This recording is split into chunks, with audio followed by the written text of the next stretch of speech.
ओम नमः शिवाय। जय श्री राम। साथियों, शादी के बाद बेटा बेटी का होना भारतीय समाज के अंदर, अगर शादी के बाद स्त्री को बेटा बेटी नहीं हो अर्थात स्त्री बांझ हो तो उसके दर्शन करना भी लोग उचित नहीं समझते हैं। उसको गलत दृष्टि से देखा जाता है, एक ही दृष्टि से देखा जाता है। उसका मान सम्मान नहीं होता है। परिवार के लोग भी, यहाँ तक कि उसका पति भी उसका अपमान करता है। साथियों, इसके बहुत सारे दोष होते हैं। शारीरिक दोष हो सकता है, कोई देव दोष हो सकता है, कोई पितृ दोष हो सकता है, जिसके कारण स्त्री का गर्भ है वो, या तो स्त्री कंसीव नहीं कर पाती है, गर्भ धारण ही नहीं कर पाती है, और अगर धारण कर लेती है तो बीच में ही उसका गर्भपात हो जाता है। तो ऐसा क्या करे कि उससे एक अच्छी संतान को वो जन्म दे सके। तो साथियों, सबसे पहले तो हमारे यहाँ पे जब भी स्त्री अपने पति के साथ समागम करेगी, अच्छा बार मुहूर्त देख करके, अपने इष्ट का कोई अच्छा सा टाइम समय देख करके रात्रि में अपने इष्ट को प्रणाम करके, परमात्मा को प्रणाम करके, अपने सास ससुर का आशीर्वाद लेके अपने पति के साथ समागम करेगी। और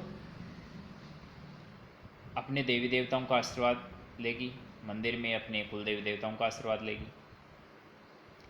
उसके बाद उसने खानपान का विशेष ख्याल रखना है, अर्थात उसको तली भुनी चीज़ें, अधिक कड़वी चीज़ें, अधिक खट्टी चीज़ों का सेवन नहीं करना,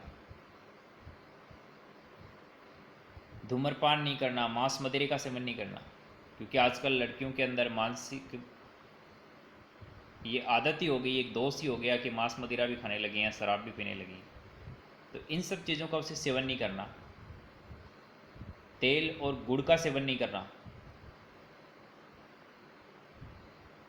शुद्ध जल का स्नान करना, ठंडे जल से स्नान करना, और पर्याप्त मात्रा में पानी पीना चाहिए।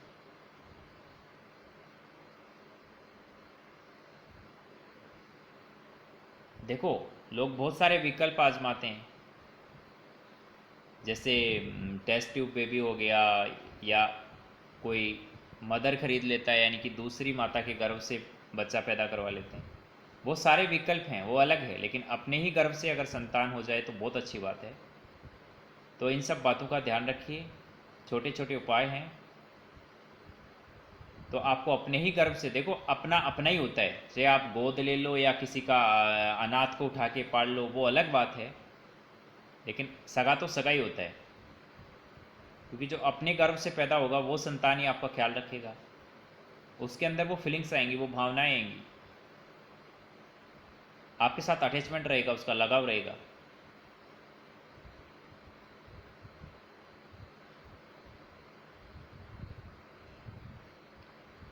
और एक मंत्र है साथियों, जैसे बीच में आपका गर्भ गिर रहा है बार बार, कोई पितर है या कोई देवता है जो आप, या कोई तांत्रिक है जो आपके परिवार के पीछे पड़ा हुआ है और आपके गर्भ को बार बार गिरा रहा है, तो इसके लिए एक मंत्र है, उसका उच्चारण या तो 108 बार आप उसका उच्चारण कर लीजिए, तुलसी की माला से या मोती की माला से या रुद्राक्ष की माला से, या फिर उसको मोबाइल के अंदर चला के रख दीजिए और उसको सुन लीजिए। तो ये मंत्र वो इस प्रकार है: ओम नमो आदेश गुरु को, जल बांधूं थल बांधूं, डाकिनी शाकिनी भूत प्रेत पिशाच बांधूं, गिरता गर्भ बांधूं, बंध्या दोष बांधूं, गुरु की शक्ति मेरी भक्ति, पुरो मंत्र ईश्वरो वाचा। तो इस मंत्र का आपको उच्चारण करना है, या आप इसको उच्चारण नहीं कर सकते हैं तो इसको मोबाइल में चला के रख लीजिए और इसका श्रवण करिए। श्रवण का भी विशेष महत्व है। तीनों कालों में, सुबह में, दोपहर में और शाम में, तीनों कालों में लगभग 10 से 15 मिनट तक इसका उच्चारण करिए, या रोज़ सुबह एक माला इसका जाप करिए। तो आपका गर्भ बीच में नहीं गिरेगा, आपकी संतान जो होगी वो स्वस्थ रहेगी, दीर्घायु होगी, और आपके जो गर्भ में जो संतान आएगी वो एक दिव्य पुरुष आपके परिवार में आएगा। कोई भी आसुरी शक्ति आपके गर्भ का सहारा नहीं ले पाएगी। धन्यवाद। जय हिंद, जय भारत।